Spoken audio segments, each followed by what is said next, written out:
ஃபித்னா தலை தூக்கிய காலத்திலே நாம் இருக்கிறோம். பாவம் என்பது மிகவும் லேசாக செய்யக்கூடியதாக இருக்கிறது.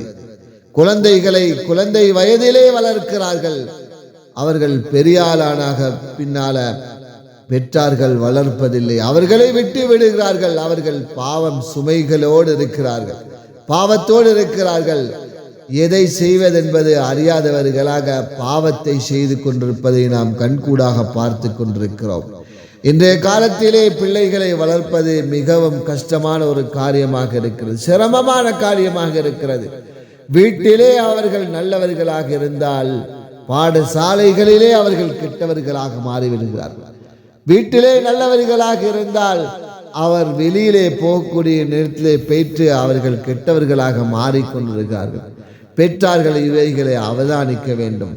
பிள்ளைகளை வளர்ப்பது மட்டுமல்ல, அவர்களுடைய வாழ்க்கைக்கு என்னென்ன தேவைகளோ அவைகளை நாம் ஊட்ட வேண்டும் சகோதரர்களே. அவர்களுக்கு சொல்லிக் கொடுக்க வேண்டும். அவர்களை பெரியார்களானாலும் சரி, அவர்கள் வயது போனாலும் பெற்றாருடைய பேரை கூறிதான் மக்கள் அழைப்பார்கள் என்பதை நாம் மறந்துவிடக்கூடாது.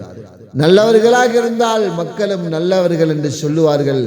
அதே மாதிரி பாவம் செய்து கொண்டிருந்தால், பாவியாக உலகத்திலே வாழ்ந்தால், இன்னாருடைய பிள்ளைதான் பாவம் செய்து கொண்டிருக்கிறது என்று பெற்றார்களுடைய வாப்பாவுடைய பெயர்களை சொல்லிதான் அவர்கள் அழைப்பார்கள் என்பதை நாம் மறந்துவிடக்கூடாது.